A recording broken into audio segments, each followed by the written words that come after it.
Hello, everyone. I would like to welcome you all to what promises to be a very interesting, fascinating conversation today. Thank you for joining us on this Thursday, and I'd like to begin by thanking the Harriman Institute for hosting us for this webinar. My name is Elidor Mëhilli. I teach European and Cold War history. I see some of the names of our participants today. Both from here, the Columbia community, from the CUNY community, and also from much further out. It's good to see you here, and we'll give a little bit of time for other people who may be joining us at the beginning of our conversation. We're very happy to have today the chance to speak to Ardian Vehbiu, a celebrated author born in Albania, a fellow Brooklyn resident, an author, a linguist, a translator, and an independent scholar. Ardian was born in Tirana, Albania.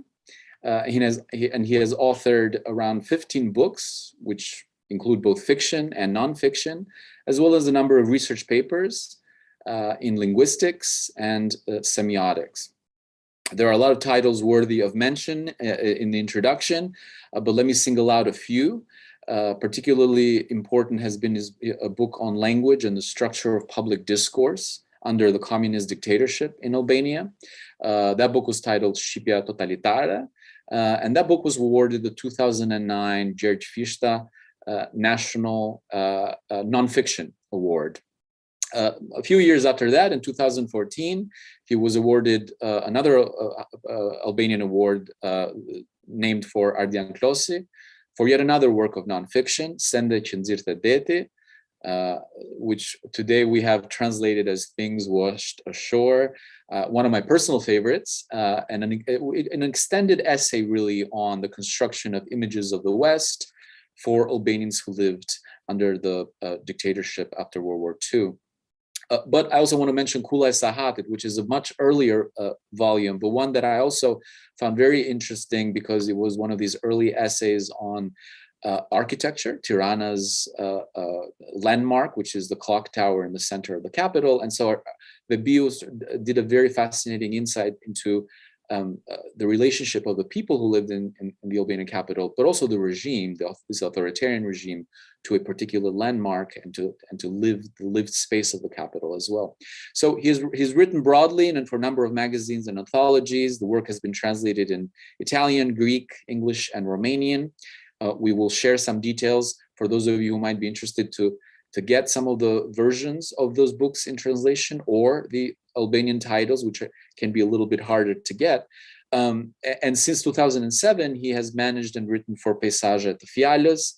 Pejsaje të Fjalës, I just shared with you all the link to this online platform.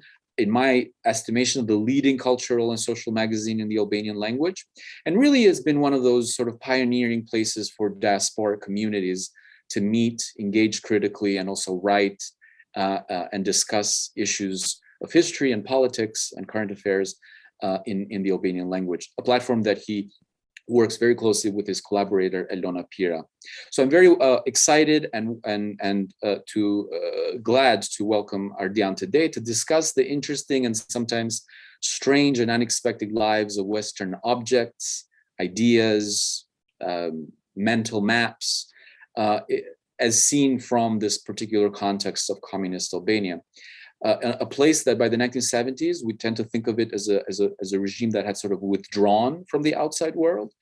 But nevertheless, there's very interesting histories to tell about how Albanians made sense of the broader world, even under a restrictive and isolationist regime.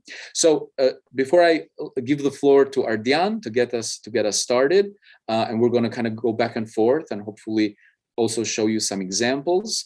Let me just briefly mention that if you will have questions or comments or you want to participate in our conversation, feel free to use the Q&A box down on the panel at the bottom of the screen, and we will keep an eye on that as you have questions, to really engage with them towards the end of our conversation. We'll be very happy to take your comments and questions as we move on. So without further ado, let me give the floor to our guest. For the benefit of the participants, some of them are familiar with Albania, but some of them might be a little bit less familiar with Albania, particularly, you know, when we think about the 1970s, the 1980s, sort of this era of late communism. Could you just give us a bit of an introductory, some context, some remarks about how to think about this dictatorship and its relationship to the world outside of it? So thank you. First of all, I'm grateful to the Harriman Institute for making this event possible and giving me this opportunity to talk about a topic that is very dear to me. And also thank you to Elidor for being there and being a colleague and a constant presence in our activities at the magazine, and also a precious collaborator. And I have learned a lot from him and his books, and we also have shared a lot of interests and research together. Now, Elidor presented me more or less. I would only like to add that I have spent 30 years of my life in Albania under the communist dictatorship, so all my youth was spent there. And I have studied in Tirana for linguistics and literature, but then have continued my studies in Italy. So I come at my research as a linguist and a semiotician to a certain extent.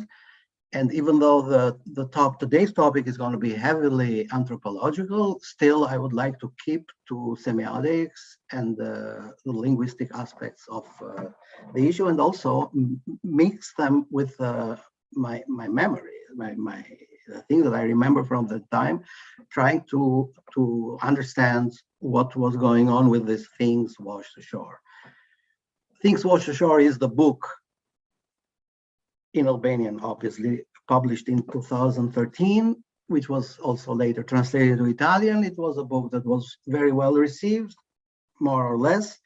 It was also a product of many years of reflection and discussion at Pejzajet Fjalës and in other magazines in Albania and in Italy, because the topic mostly relates to these two countries, Albania and Italy, and the way they looked at each other and they were seen by each other. But before talking in general about Albania at the time, I would like to start with a very short story, which is actually a short story written by Ismael Caldera. I imagine most of people here present, they have read his books or they know about him. Albania's best writer, modern writer, and most translated in the West. This is a very early story that he wrote in the 60s. It's about a fisherman that stumbles upon a naval mine. I would like to show it on the screen, the image. It's an ominous object, obviously. The fisherman didn't know what he found. It was the sea had brought the mine on the shore. So he saw it. It looked interesting to him. It looked as if he could make good use of it, even though he didn't know what it was. So he managed to drag it along and took it to his village and to his house. But when some other people saw it, they immediately recognized it as a mine, as a naval mine. And they said, this might explode at any time. It's very dangerous. It will not only kill you and your family, but it can also destroy the entire village. So at this point, they didn't know what to do with his mine, because he had brought it at home, thinking that it was something useful to him, his family, and his village, but it turned out to be a mortal danger. And nobody knew how to dismantle it. So at this point, the entire village started to find new ways of dealing with this danger. So they basically organized the entire life in the village around this naval mine. And basically they started to dig trenches connecting houses with each other so that they could move from house to house inside the trenches, so that if the mine exploded, they would be safe, so to say. And after a while, the entire village was transformed by this mine because it became adapted to this new danger that it was in its heart. So basically, this was a thing that was washed ashore, and that it became a mortal danger for the village because the fishermen who found it didn't know what it was. So there are a lot of elements in this story that became precious for my research and useful for me now in explaining it. First of all, the fact that the fisherman stumbled upon this mine. It was not meant for him or his boat. It was there as a relic of some faraway war. It's nothing to do with Albania or Albanians, but somehow the sea brought it to Albania's shore. The other thing is that the fisherman wanted to make use of this. So he thought that somehow this completely cryptic object could be repurposed for his benefit and his family. So he took it home. And then the element of mortal danger, meaning that the sea, things that are brought ashore by the sea, could also be mortal. So this was also an element of the Albanian official propaganda at the time, in the 60s, that things that the West was sending towards Albania could be mortal to Albanianness and to the survival of the Albanian state, society, and identity. This was the propaganda position. The short story itself is vague, doesn't elaborate on this any further, but the story could be interpreted anyway. And the fact is that Caldera then used this story in one of his novels, Dimri Madh, translated in French as Le Grand Hiver. I'm not sure if there is an English translation of it, The Great Winter. This is a book that narrates the story of Albania's conflict with Soviet Union. And basically this naval mine in the book was similar to what the Russian naval base, to the danger that the Russian naval base in Albania was presenting to Albania. But this is another story. But basically, the argument that I want to make about these things washed ashore is that we need to start from the country's isolation. It's a concept difficult. It's easy to state, but difficult to explain, because very few countries in the world have experienced that kind of isolation. I mean, it was a total isolation. Nothing could get in and nothing could get out in theory, especially people were not allowed to travel, to go abroad. And people from abroad were not allowed to get in Albania freely. But if we think of the word itself, isolation, even in English, the origin of it is in Latin, insula, which means island. An isolated country is a country that is an island, that doesn't have any land contact with other countries. But on the other hand, isolation makes one think of hospitals, of infectious disease, and prisoners. So we could think of Albania at that time as a prison with enhanced borders. Everything that entered or went out was strictly controlled. And there was no free trade.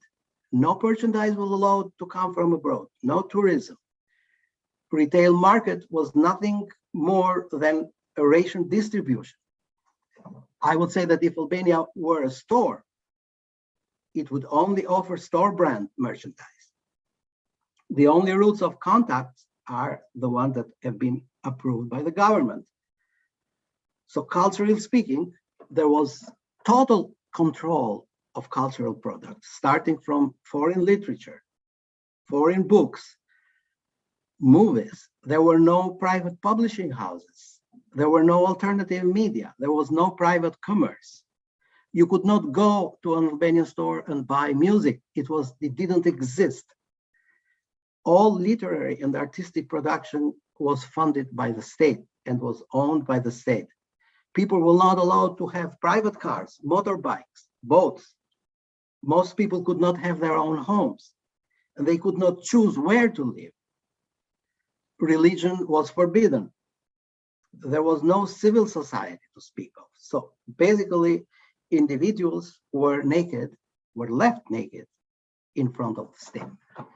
So this was the isolation. It's difficult to imagine today, because today we live in a globalized society where especially trade is free. So we cannot even start to conceive of a place and time where people lived in such isolation and yet managed to conserve their sanity.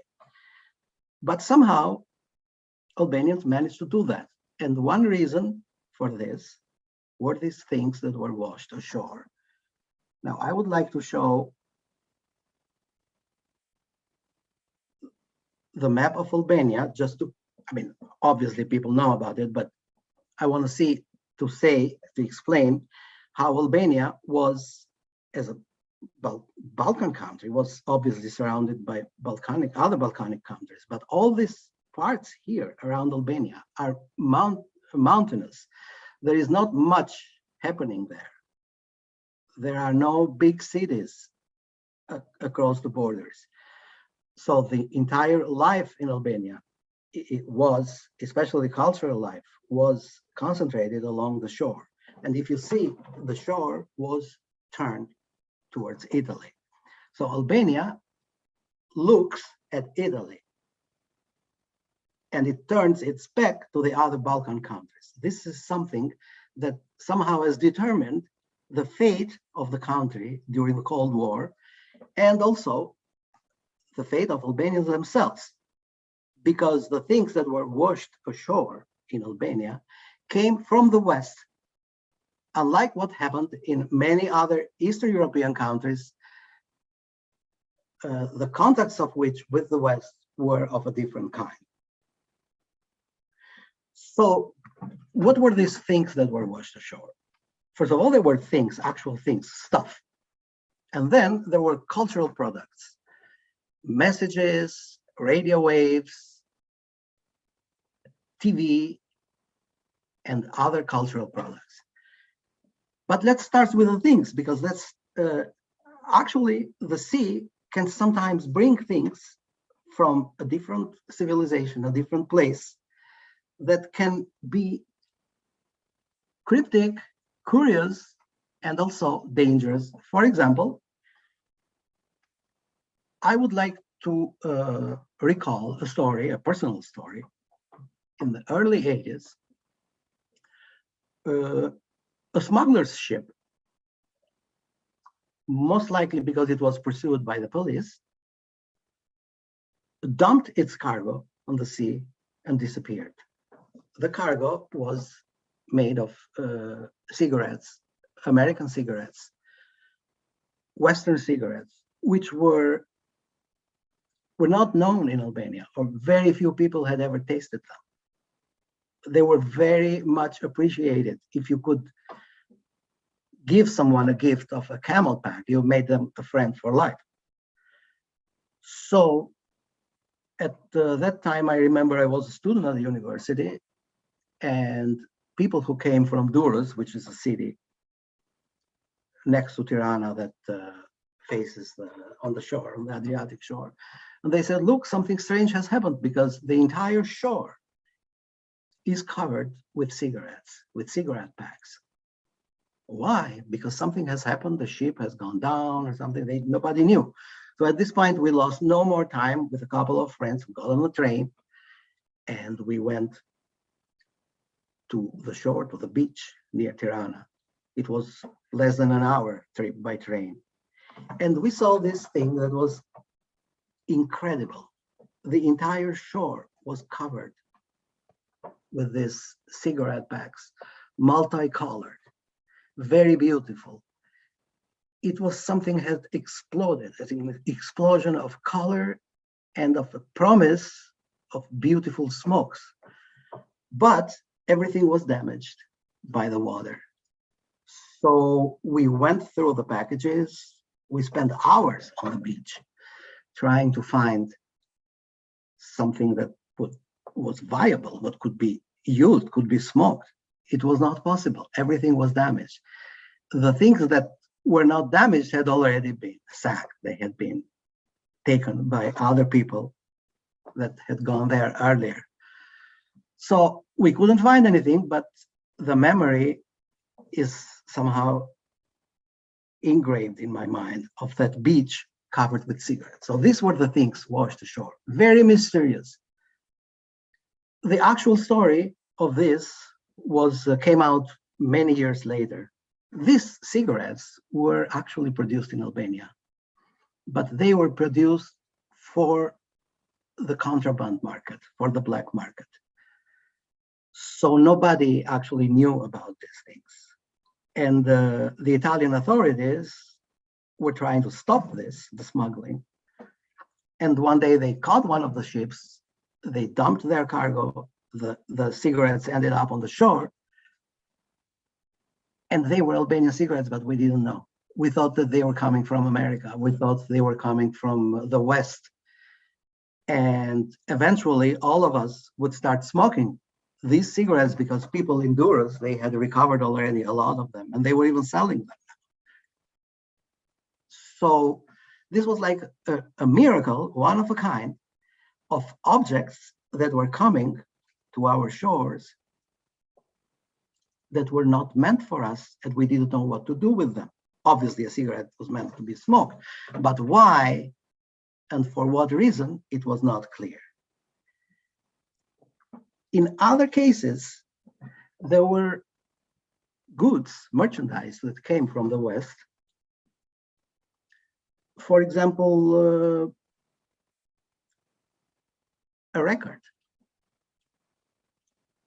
I already told that people in Albania could not buy music in a store. It didn't exist, the musical market. But on the other hand, my generation was very much into Western music. We would listen to the radio. We would follow whatever was going on in the West. Italian music, international, British, the British groups, the British pop, and obviously the Beatles. They were very popular in Albania. But as far as I can say, there was only one record, Abbey Road in Tirana. We knew the person who owned it, who had it. And we all wanted to listen to it, to the record, or at least we wanted to touch it, to look at it, to read the jacket. It was extraordinary. It's very difficult to explain because a record is meant to be manufactured in large numbers. It's a mass-produced object. The very idea of a record is the ability to sell music to millions. But in our case, a Beatles record was the only one existing in Tirana and maybe all over Albania, at least the Abbey Road. Some people had the White Album. I think somebody had a Revolver too, but the Abbey Road, which was the one that I have seen myself, existed in one copy only. What did this mean? This means that an object such as a record was taken out of its context, its natural context, Western context, and was brought into a different world where it became a unicum, became almost a work of art.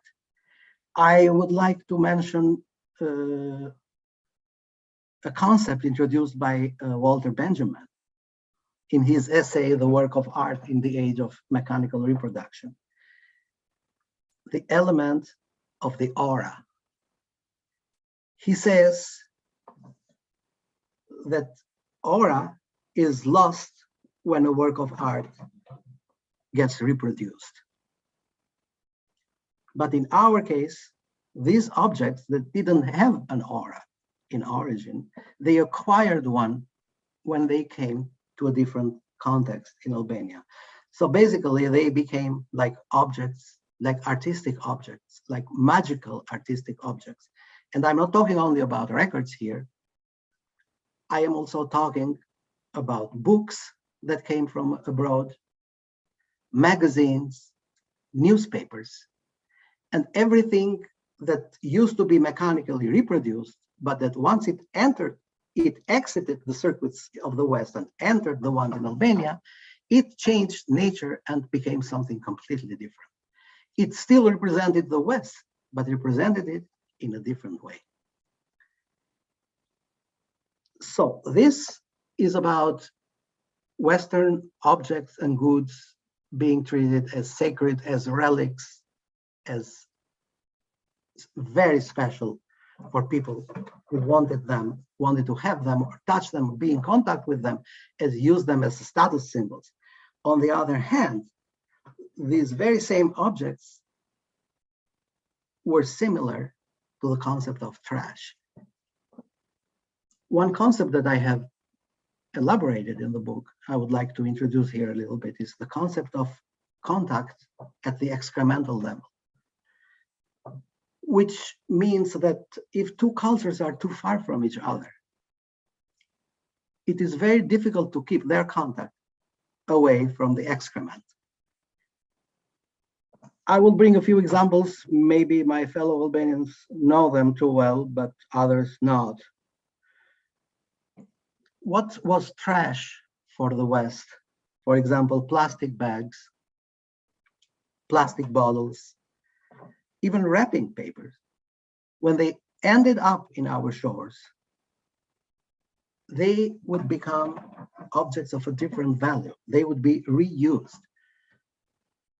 In my Tirana in the 70s and the 80s, plastic bags from supermarkets in Italy would become reusable and would be shown off by people in public as a status symbol because they signified contact, privileged contact with the West. So these objects, they lost their meaning and ended up as signifiers filled with new meaning. I would mention here a very banal objects like a cigarette lighter. A cigarette lighter, a big lighter in the West, you use it until it runs out of gas and then you throw it away. But in Albania, a cigarette lighter was never thrown away, would be modified and repurposed into something permanent. How? People were able to change the thing that makes the sparks, I don't remember the name now, the flint, yeah, the flint, the piece of flint, they would replace it.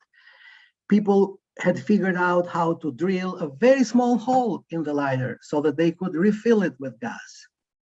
So they would find liquid gas and we put it there. So basically, once you had this lighter, it was not a mass-produced, one-use thing, was completely anonymous object, or one of those objects that Umberto Eco once defined as the actualization of communist utopia in the West. He mentioned the big pen, but with the lighter is the same thing. You never start saying, oh, this is my lighter, this is yours. But with us, it was a different story. And why? Because the market was empty. So you could not find these things easily on the market. And objects washed ashore from the West, I'm saying this figuratively now, they acquire a different value. As an illustration for this, I would like to bring a movie that was very popular in the 80s. This is a South African movie called The Gods Must Be Crazy. Had enormous success in the West, everywhere, but somehow was also shown in theaters in Albania. Because I remember we used to love it. I must have seen it 3 or 4 times in Albania. What happens in the movie is that there is this tribe in Africa that lives in a remote place away from civilization. And one day, a bush pilot flies above their territory and throws away a bottle, Coca-Cola bottle, which falls exactly at the place where these people lived. So they find the bottle. They don't know what it is. They've never seen one before. They don't know how it is made. They don't know what to do with it. Basically, for them, is a completely unknown magical product, this Coca-Cola bottle. And they start using it in strange ways. For example, using it to change the direction of light because it was made of glass. Or they use it as a hammer. Or girls use it as a prop to dance around it. They come up with all kinds of strange uses of this bottle because they don't know what it is. But on the other hand, this bottle being unique of a kind, they don't know what it is and where they can find more of them. They start to think of it as a gift from the gods. And whoever has it becomes privileged compared to the other people in the village. So the bottle introduces a certain discord in the community. And this becomes such a serious problem that eventually they decide to send one guy from the village to return the bottle to the gods because they say, we don't need it. It's destroying us. So basically, this is a metaphor for my idea. I'm not going to judge the movie for what it is. I know it has attracted a lot of criticism, especially because it shows no sensitivity to apartheid in South Africa at the time.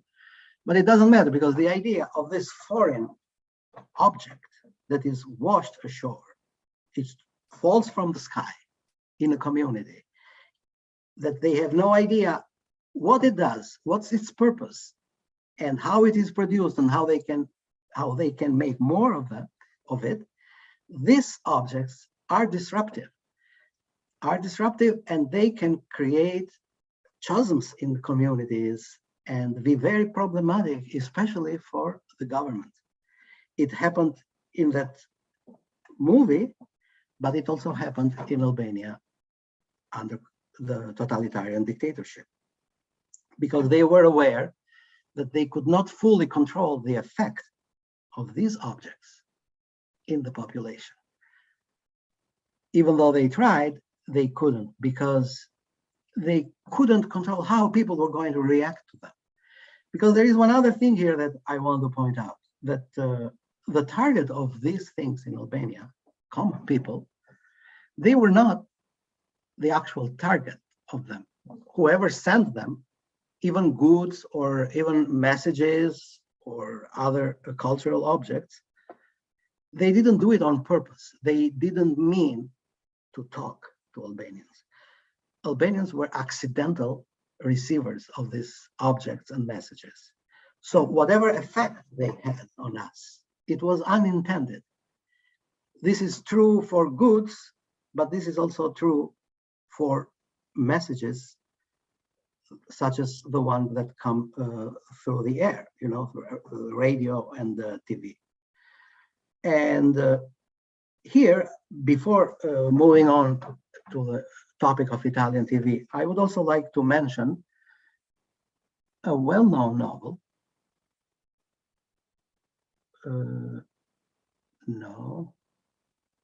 A well-known novel by, it's a science fiction novel by two Russian authors, Arkady and Boris Strugatsky, Roadside Picnic, a novel that was then made into a movie by Tarkovsky, who named it Stalker, the movie. It's a complex story that the novel tells. I will try to say it in very few words. So basically there are these places on Earth that suddenly start to manifest very strange properties.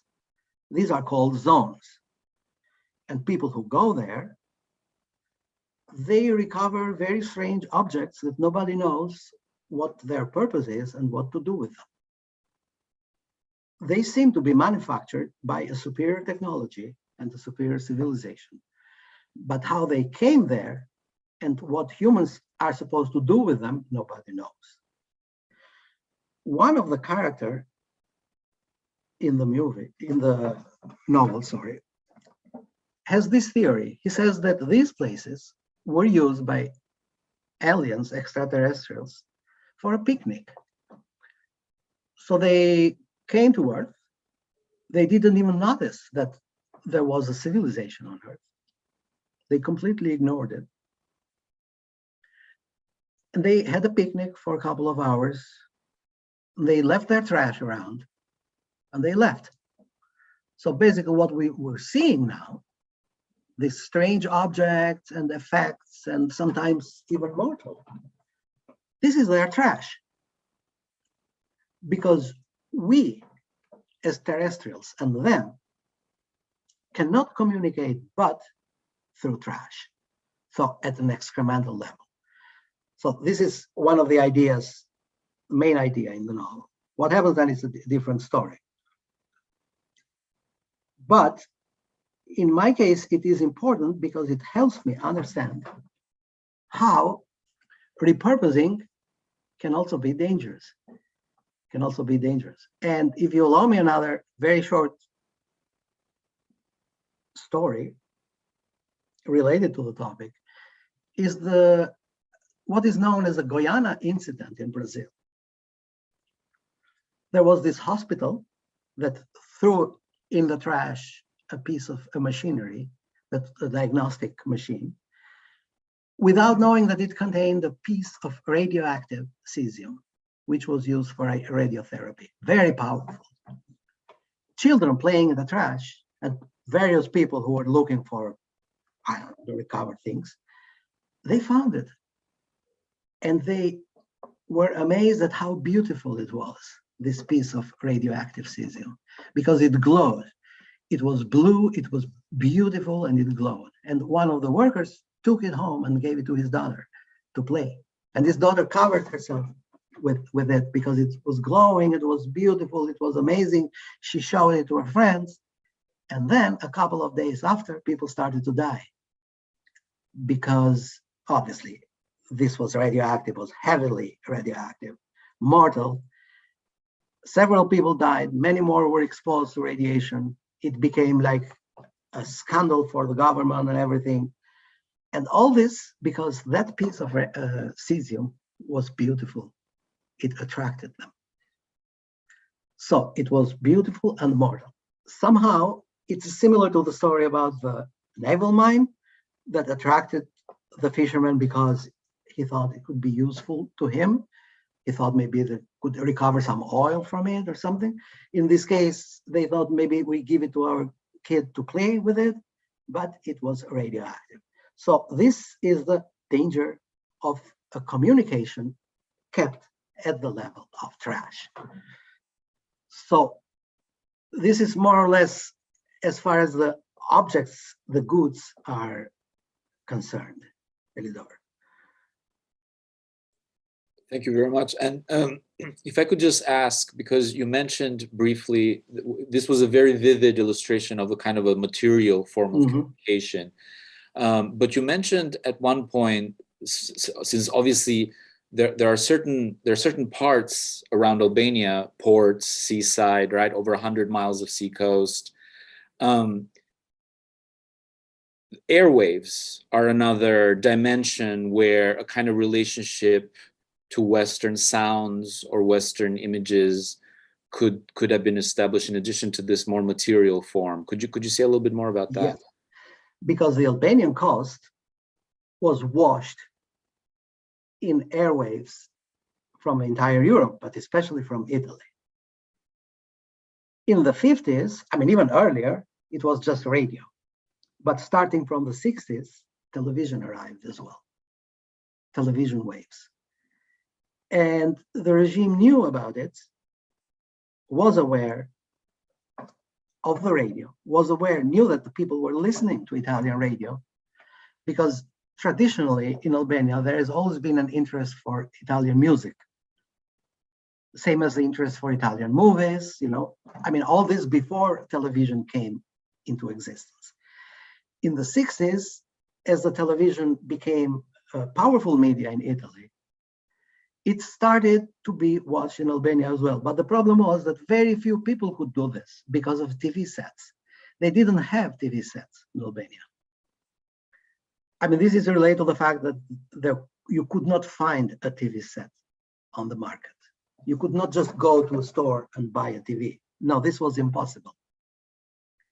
Very few people were allowed or authorized by the government to buy TV sets using hard currency. There was a special store in Tirana that sold goods against hard currency. So some families started to watch TV, but they were very few. There were very few. It must have been no more than 100 in Tirana, maybe 50 in Durrës in other cities. So this was not a massive problem, not yet, but only because of a technological limitation. But what happened was that a TV set became an excuse for social gatherings.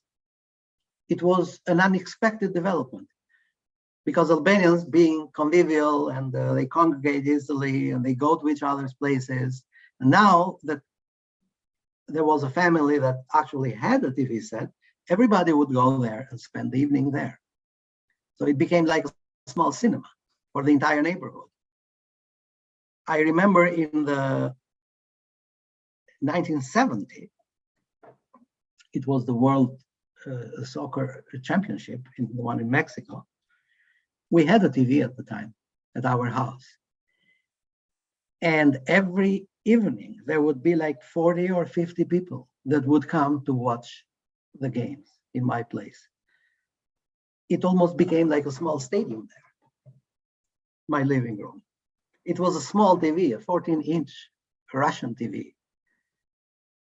I can only imagine how people that were sitting in the back were able to actually see anything. But the event was important because people were watching TV at these places and were also sharing the experience with each other. And all this, a cultural experience, a contact with the Western message, basically the signal coming from Italy. This was Italian television, and which was happening completely outside of government's control. So this became a cause for concern. On the other hand, the government saw how powerful TV was, and they knew that if they control the TV, they could develop their propaganda and their control of the population in most unexpected ways. So they decided to expand the production of TV sets in Albania. They built a plant for that. And they started to distribute this, but at the same time, they boosted the Albanian national TV so that people would switch from Italian TV to the Albanian one. And many people actually did because Albanian was easier to understand. You know, Italian, not everybody could understand Italian. They were watching it. They liked to watch it for many reasons. One reason I would like to go back later was the commercials. But obviously, if you had a well-developed national TV, people would watch that too. I mean, basically you could do both, a little bit of this and a little bit of that. Curiously enough, the Yugoslav TV, which was widely available all over the country, Albania, didn't catch that well in Albania. This deserves research of its own. Why it didn't have the effect of the Italian TV. Maybe it was the language that was easier to understand for Albanians, Italian. Maybe Italian TV was a better quality. At that time, the Italian national TV, RAI, was at its apex. I mean, it reached levels that it has never been able to achieve later. And it was also controlled by Christian Democratic Party and by kind of a conservative part of the Italian society. So it was acceptable even for the Albanian public, which was somehow, it didn't have the right immunity to be exposed to modernistic TV or to things that would be highly objectionable to the authorities in Albania. But this is a different conversation. The fact is that Italian TV was a producer of dreams, at least along the coastal Albania. Not dreams to go to Italy, because many people knew that they would not be able to do that. But dreams per se, it was almost like a drug or like a state of elevated consciousness, a form of ecstasy or a form of religious experience, because they were in contact with a higher reality that responded to their desires, to what they wish to do with their lives. At the same time, people continued to listen to the radio, the Italian radio. If you went to visit an Albanian beach in the 70s or in the 80s, you would find these little transistors tuned to Italian radio channels, and everybody was listening to Italian music, but sometimes even to Italian news and things like that. It became like a behavior that guaranteed a certain status. I mean, this is what cool people would do, being in contact with Italy. And this was another case of a message that was basically not meant for us.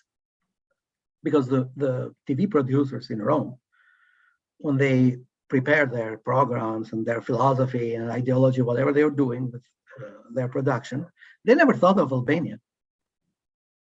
I don't think it ever occurred to them that whatever they were producing was having this unbelievable effect across the city. They didn't know. And they have admitted it. They didn't know. Because at the same time, there were radios in the West that were specialized for propaganda meant for Albanians.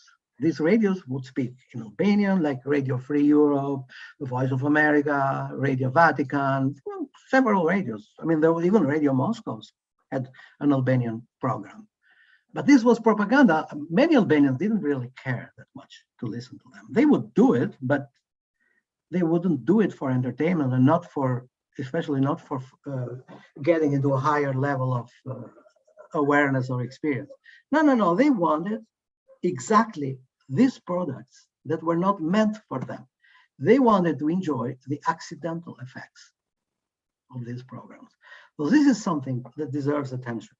Lately, there has been several authors in Italy have studied this effect. There is a couple of books. There's one by Vito Saracino that has been published lately that analyzes this contact between Italy and Albania via radio waves, which basically brought the two countries together a lot stronger than the actual political relations between the governments that were kind of correct and friendly sometimes, but never had any direct effect on everyday life in Albania. But who cared for this? We had Italy in our homes. But it was a one-way communication because Italy didn't know anything about us. Or those who knew about Albania, they had been listening to the Albanian radio transmissions for Europe, which was, you have written about it, it was meant for propaganda. There were news, music and things, and there is even a very famous Italian singer, Franco Battiato, who has mentioned this in one of his songs, mentions Radio Tirana. He says Radio Tirana transmits Balkanic music because to them that music was strange and special. To us, instead, that music, at the time, it was extremely boring and it almost felt like violent. Now, I like to listen to that, but at that time, no, because it always reminded me of the regime and what the regime was trying to do to us. Now, instead, we are able to appreciate it as is. So that's the story of the Italian influence through the media. Ardian, could I ask you very briefly about so we started with kind of this very, very detailed material history of contact, misunderstandings, unintended readings, misreadings. You talked about repurposing as a way that or day-to-day life kind of Albanians were doing.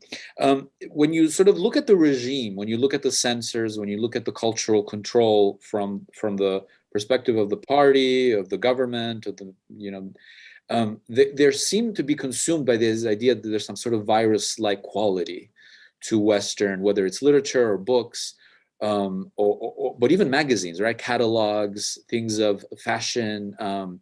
They end up being quite disciplinarians in the 70s. Yes. Of these kinds of, and they talk about them in this way, right? They talk about them as sort of that there's a kind of contagious quality. Yes, it was a special discourse that they have developed in talking about this phenomena. And it owed a lot to this discourse of medical discourse about infections, about immunity, and about quarantine. Because the idea was that what came from abroad was a virus, a bacterium, a cause, something that would infect the mind. And the infected mind then would show this infection through what they called in Albanian shfaqje të huaja, which means foreign manifestations, foreign expressions, foreign symptoms. I don't even know how to translate this exactly. But these were symptoms that an Albanian individual had been infected by being in contact with these things washed ashore, just like that girl in Brazil that became all blue because she touched that radioactive cesium. So these people in Albania that they were showing, they were having this foreign manifestations, they had been in contact with foreign material and had been infected by it. What would this be? For example, long hair in boys, in young boys, in men, but mostly in young men, or short skirts, mini skirts in women, or a certain passion for listening to foreign music, or a certain way of dressing, a certain, for example, bell bottoms in both men and women. That was the fashion at the time. They would see this in images, I don't know, on TV or sometimes I don't know, magazines or something, and they would imitate it. So you could see these people because these people were cool in Tirana. Not only they loved what was going on in the West, according to them, but they also wanted to show it to other people because this was the important part. They wanted to show it to other people and let this message get across that they were in contact with the West. It was a form of status, this thing. But the government obviously would not tolerate it because they would treat these people as sick, as infected, and they would try to intervene to stop the infection. The problem was not that someone had left their hair grow. The problem was that other people were seeing this. And even if someone was arrested by the police because of wearing something very outrageous, for example, like very narrow skirts or something, whatever, I mean, something to attract attention, the first question would be, where did you know about this? Where did you see this? How did you come in contact with this? And then the second question was, have you talked with anyone else about this? So what was important for the government was not the manifestation itself, but the mechanism of contagion, how these things moved from one person to another and created these invisible communities. And the government reacted to this by imposing quarantine. I mean, quarantine in the same way that Foucault speaks about it in many of his works. I read lately in his lectures about abnormal, there is a chapter there about quarantine. And he explains how quarantine is one of the ways to deal with infectious disease. Obviously, he refers to situation in the Middle Ages in Europe, Foucault, and the plague especially. And he explains how the cities in Europe try to control the spread of the plague by imposing quarantine on neighborhoods, on blocks and things. It was a very elaborate way to do it.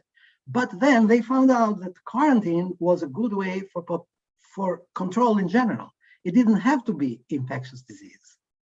It could be anything that the government didn't like. I mean, the mechanism was there, the tools were there, the technique was there. For example, who did you contact? Tracing the contacts and something similar that happened. I mean, obviously the context is completely different with the COVID, I mean, the quarantine and the lockdown, I think there's nothing to do with the disease per se, with the way how disease damages your health or kills your. No, it's all about how it's spread. So it's about social control, how to control it. So the regime reacted to this mini 68 in Albania by imposing this quarantine and by persecuting everyone who spread the disease. Disease, I'm saying it in quotes.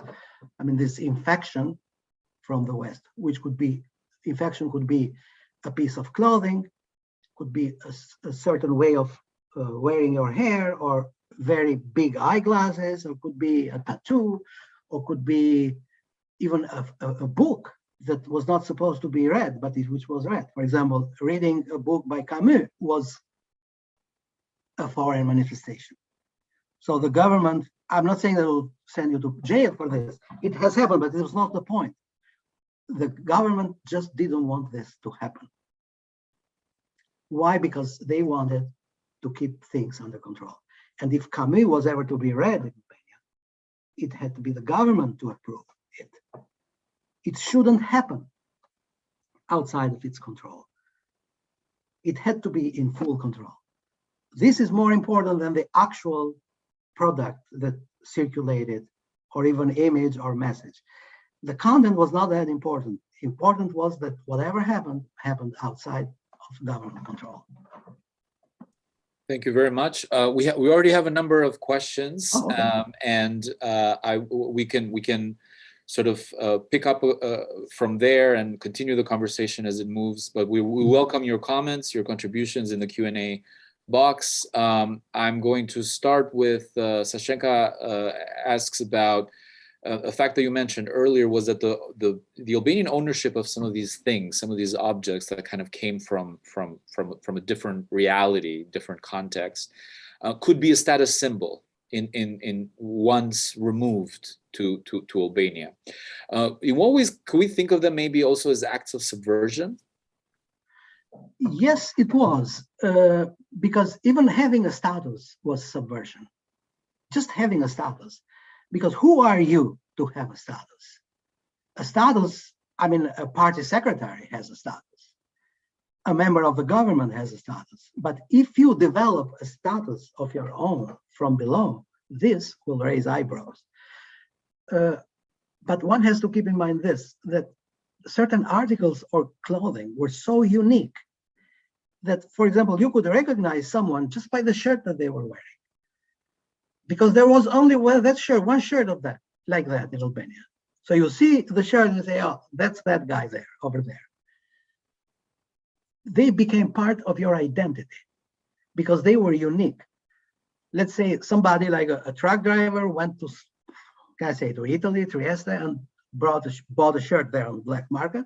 The shirt came to Albania, but it just brought only one, obviously. And he gave it to his brother or to a friend, or he sold it on the black market. So somebody was wearing this shirt. This per se was a sign of status because nobody else had one of this. And it was very clear that the shirt originated from abroad, had been washed ashore.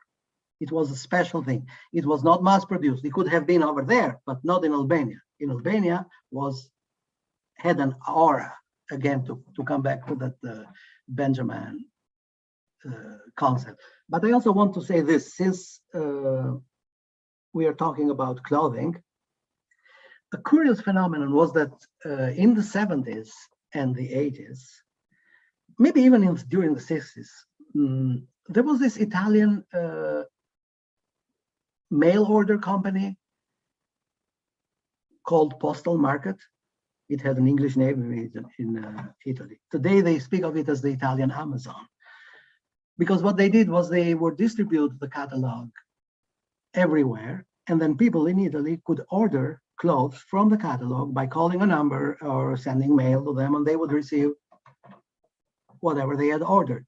Now these catalogs made it to Albania, and several people owned them, especially women in Tirana. They had them, and they used them to show to their dressmakers what kind of clothes they wanted to have. Because at the time, all the rage was about having your clothes either from abroad, which was very difficult, or having them made to measure by a dressmaker, by a private dressmaker in Tirana. So this didn't work anymore as a store catalog, but worked as a model that you would show to your dressmaker, and they would make a dress for you. So it became a symbol of a different kind. Thank you very much for that. There's a very interesting comment by Anissa on this point of the geographic proximity and the very interesting story here shared in the chat on the sort of the aura around a Coke bottle. And to lengths to which people would sometimes go to celebrate these objects as sort of trophies, which reminded me, Anissa's comment reminded me of you've talked about or written about Corfu being so close. I mean, Italy obviously was one reference point, and Durrës and Vlorë, but there's also this proximity to Greece to the south, right? And to sort of this sightings of ships and movement, which in the 80s, we used to go and have our vacations in Himara, which is along the coast in southern Albania, in front of Corfu. It's the Ionian coast of Albania. Himara is very much influenced by the proximity to Greece. I mean, you can feel it. Not only Greek is spoken there, but you feel that you are not along the Adriatic anymore. It's a different area, it's a different air that you breathe. And the story that I was going to tell is that at night, we'd go to the beach. It was a wild beach. There was no restaurant or nothing there. It was just, rocks and some olive trees and the sea. But right in front of us was the magnificent Corfu. At the time, there was a problem with energy in Albania. There was not much energy, so most Albanian villages were dark. There was no light. Corfu was like a mountain of light. And not only, but we would love very much to watch the Greek or even Italian ferries that would move from Corfu to Brindisi at night, because they look like, I don't know how to explain it, like beautiful constellations of lights moving in the dark. And we so much wanted to see them that we even learned the times when they would cross the horizon right in front of us. We were groups of people, were sitting there enjoying the evening, and then the ship would appear and we would love it. And this reminds me of another ship. This is an image taken from Fellini's Amarcord. I hope most of people present have even watched it or at least heard about it. It's a beautiful movie. It's highly recommendable.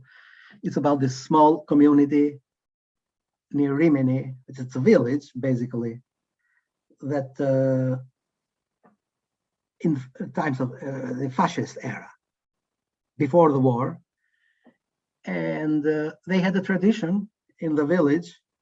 They would go out at night to look at this famous Italian ship, the Rex, which was the highest technological achievement of the fascist regime. They would go there with their boats and they would wait at night. If you have seen the movie, you remember they waited in the fog until this thing suddenly materialized from the fog, and it was magnificent. It was magnificent. It was an ecstatic experience for them, similar to what we were experiencing when we saw these beautiful objects in the sea at night. But obviously, people in the ship didn't know about the people from Borgo San Giuliano in the movie that had gone out to look at them.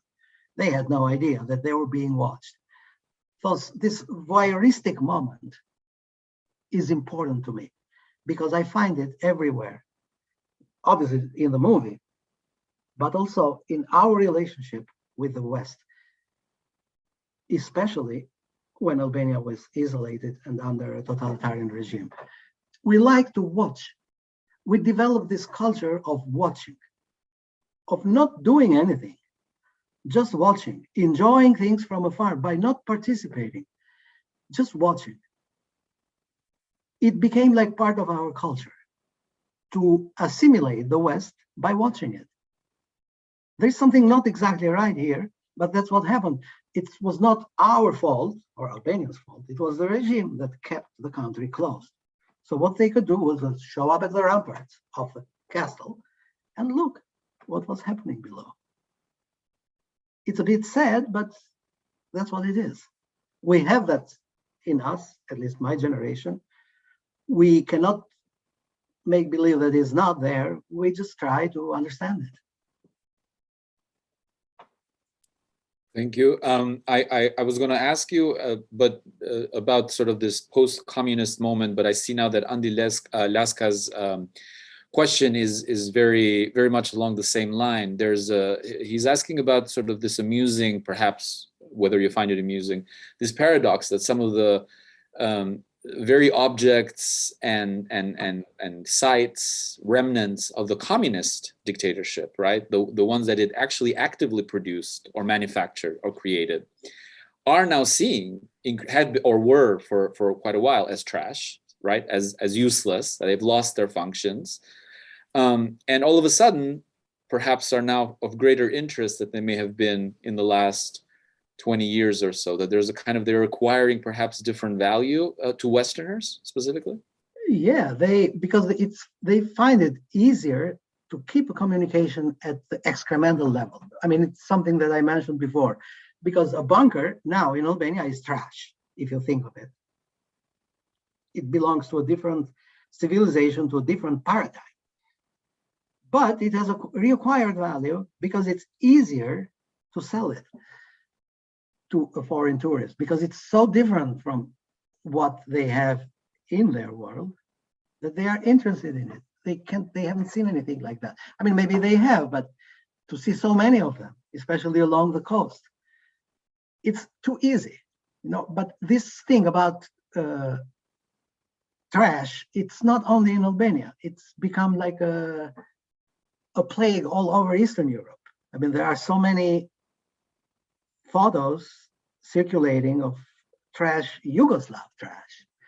All this strange building and architecture that was being produced in Yugoslavia under Tito, or in the Soviet Union. All these buildings, there are some in Albania too, and they remain to be discovered, I think, the Soviet trash. I'm calling it not, I don't want it to sound too negative, but it's something that it has no value per se anymore. I mean, a building, it doesn't have any more value just because it has been built by a Soviet architect.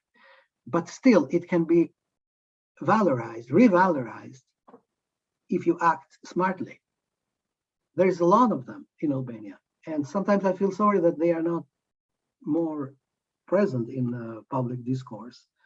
All these layers of influences that have disappeared just because it's more convenient to us to compress history and to excise certain periods because to avoid complication. It's easier to say, oh, Albania has been a totally isolated country from 45 to 90, but it's not true, because isolation came after the 60s. So we cannot understand the isolation after the 60s without knowing what has happened before the 60s. And I think here, your contribution is priceless, Elidor, to help us understand how Soviet Union tried to build a civilization of its own in Albania, and the Chinese later too. We need to know these things, because if we don't, we won't be able to understand isolation as well, and the paranoia. Thanks very much, Ardian. There's a question by Nathaniel about sort of this. You brought in the term, this idea of a quarantine, quote unquote, Yeah. when there was evidence of cultural sort of contamination, whether with an individual or with a group of people. Could you just explain a little bit about more how sort of the censors or the government or maybe the security police sort of went about this? Well, I have lived it on my own skin, so I can bring my own experience also, but I have noticed what happened with other people. In the beginning, they would send people in the classroom. I was a high school student at the time. They would send these representatives of youth organization. They would come to the class and would look at you, would look at your clothes, would look at your hair, would look at your look to assess it, if it was in conformity with what the regime advised. Obviously, some of us had longer hair, some were wearing clothes that were not to their liking. So the first thing they would do was to send you to the barber to have your hair cut, telling you that you could not do this because this is hippie that you're doing. We are not hippies. And Enver Hoxha has mentioned this in his speeches, that we were not going to let hippies infect us with their culture. This was benign level because they were not going to do anything for these people. Just go and get your hair cut. And we don't want to see you anymore with this skirt so short or with these pants or this or that. It was just an order to change your behavior or your look. But then if somebody kept doing this, or if somebody came from a family that was already exposed to the regime, meaning that they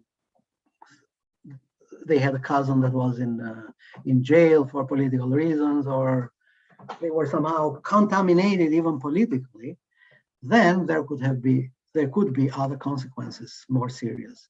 There were people who were forcibly removed from Tirana just because of their behavior. It was not criminal, but because of the way they dressed, because of the way they showed themselves in public. Some of them were accused of being parasites because they didn't work. They preferred to hang around, a bohemian life, but very benign, that bohemian life. But yet the regime will not tolerate that. So they would have them removed from Tirana and sent to work to a mine or somewhere else. Not exactly a penal punishment, but yet it became impossible for them to return to Tirana because there are things I have to explain. People who lived in Tirana needed approval by the government. You could not just decide that from now on I'm going to live in Tirana. It didn't work that way. It was that famous, I will use the Albanian term, pasaportizim, which means that you need to have an ID issued by local authorities in Tirana so that you could live there. So being denied that was a very serious measure. You could not come back to live there. So this was a form of control, even without disturbing the police, meaning that just the youth organizations could do that, the intimidation process. Another tool would be the famous Dazibao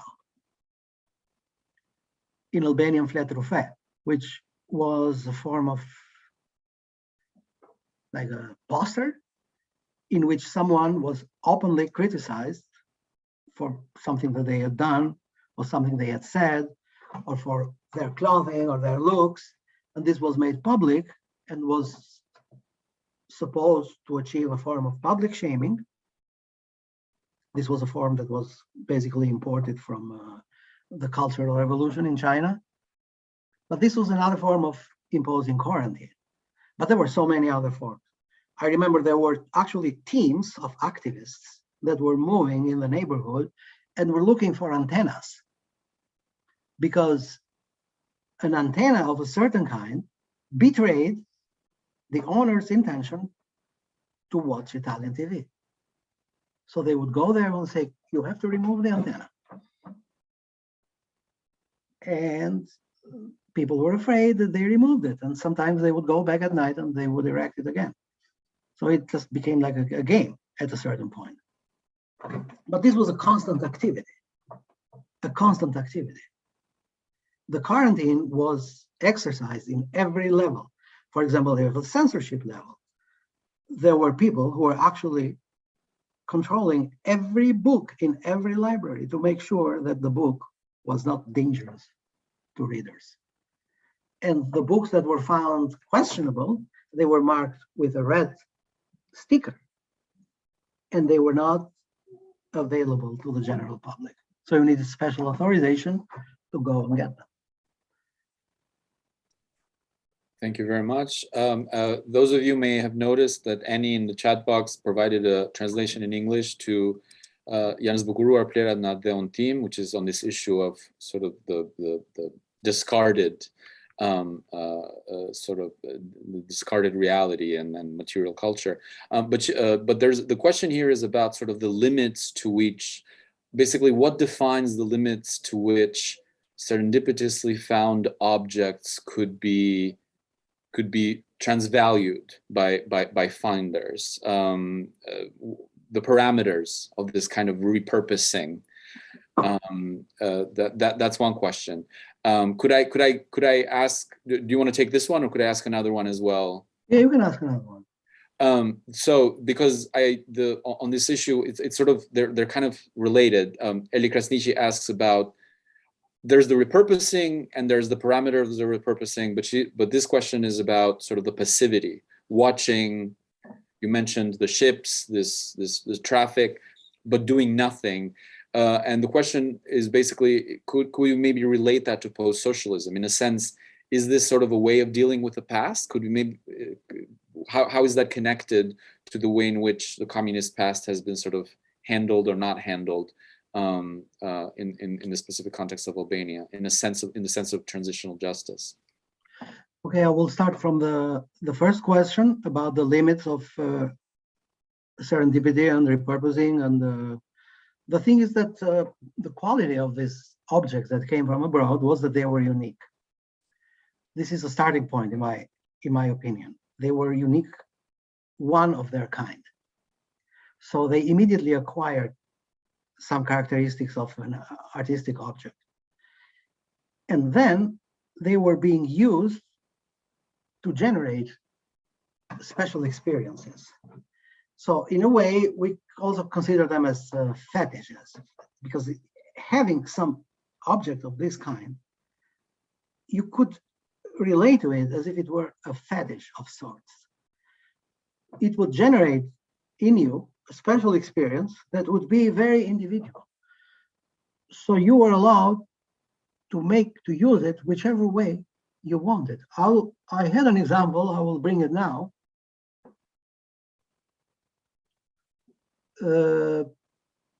Obviously, this is an Italian sports newspaper. This is an image. Obviously, this was a daily paper in Italy. We were very much into Italian soccer at the time. I'm talking about my high school years. Obviously, this paper didn't make it to Albania, but sometimes someone would bring one. And one of these ended up in my place. I had it. Somebody gave it to me as a gift. Now, for me, this was a very precious gift. I mean, what can you do with a sports newspaper? Now it's difficult to think of what, but at the time, just having it, it was a pleasure that I would compare to the one of a very, very devoted collector when he touches the things that he has, like, what can I say, the bullet that killed Mussolini, for example, something like that. Like a very rare thing. And I was feeling the same about this. I was keeping it in my nightstand.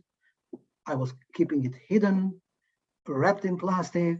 I would only take it out of plastic to show it to my friends. So I had developed such a sick relationship with it, if you think now. It was a fetish because for me, this allowed contact with Italian sports. It was almost as if I were in the stadium and was following a soccer game. At the time, we were listening to soccer on the radio because it wasn't even shown on TV. Italian TV didn't show it. So this was an object that went completely out of its own nature to develop new qualities. And I don't think there was any limit to this, because if you did this to a newspaper, you could do it just to anything that came to a pen.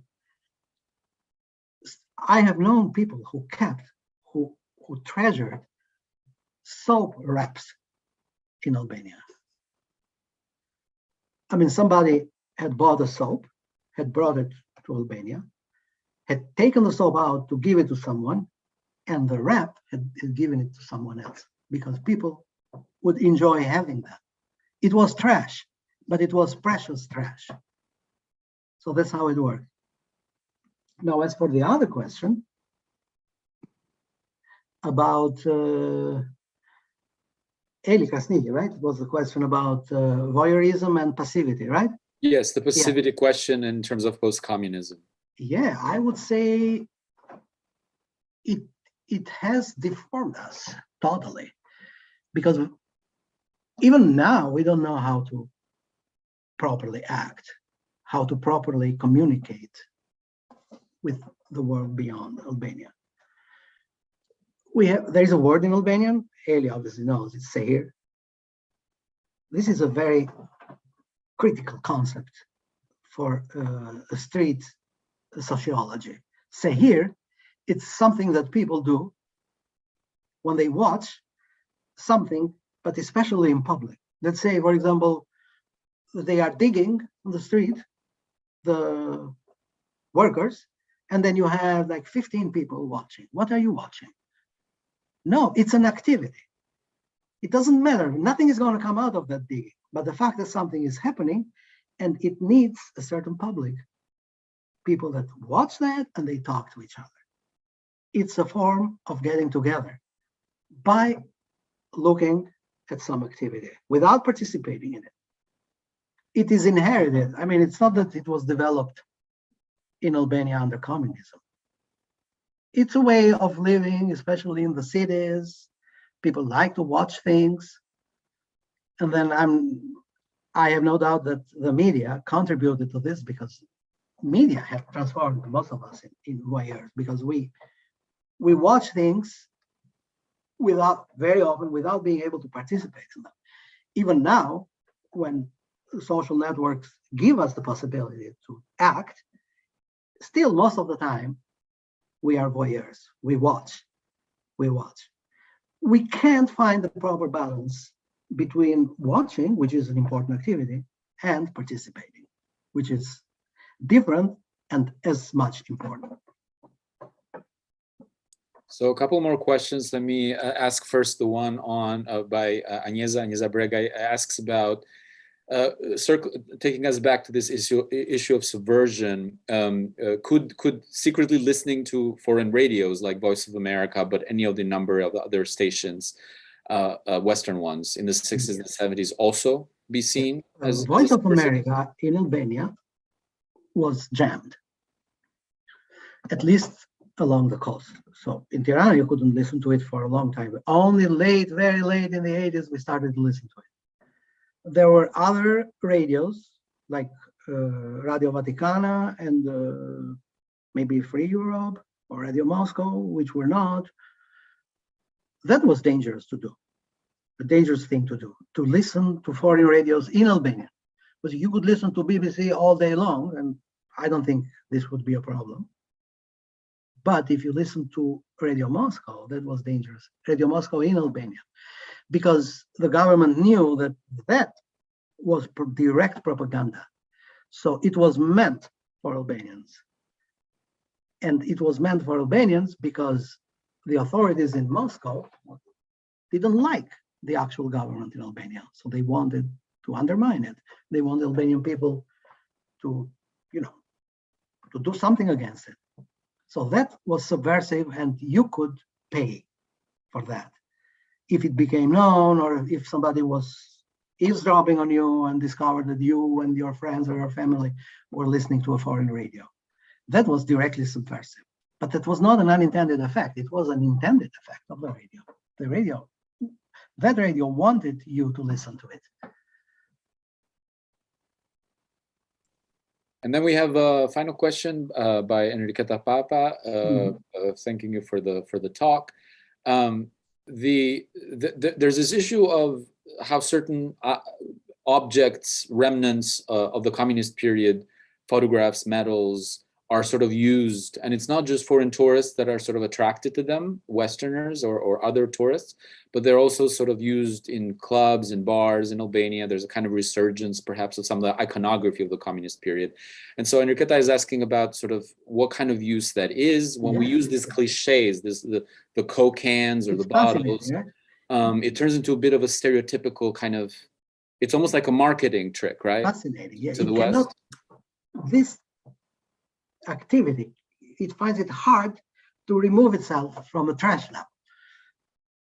I mean, you have all this, I am reading the question here, it's all these medals and things that hanging on bars and public spaces without any context, without any commentary, without anything, just there, it's the object deprived of its context, its function, emptied, again, forced into being a signifier. But what are you going to fill it with now?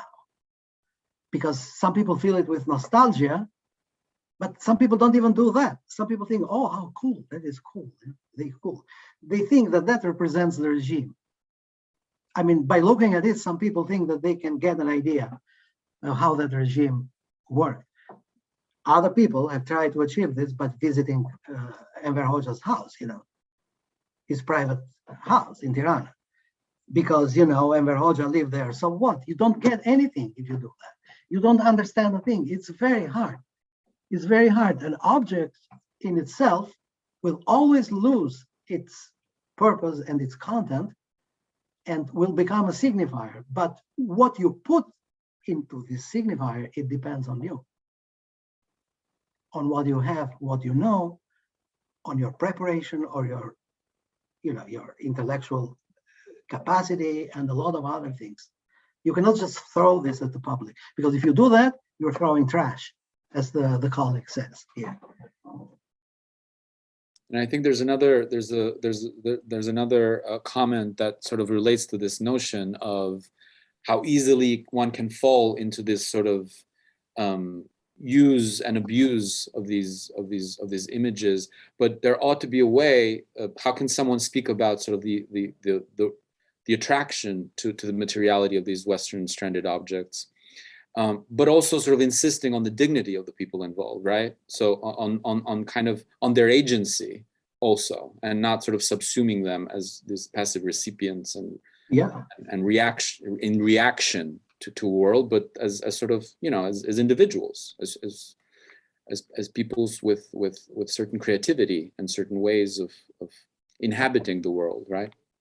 Yeah, I also wanted to add this, if we still have time, that I said we watched the West as voyeurs, but I always want to ask, what were we watching? What were we seeing when we watched?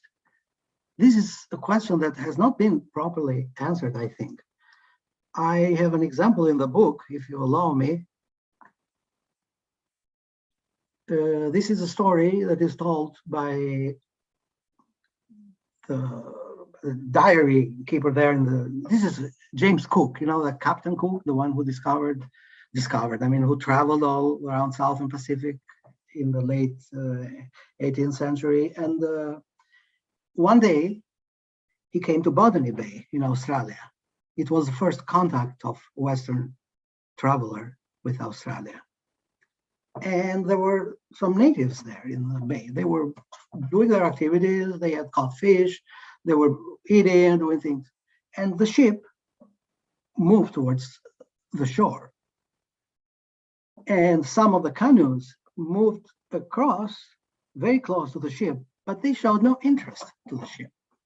And even people on the shore, they ignored the ship completely.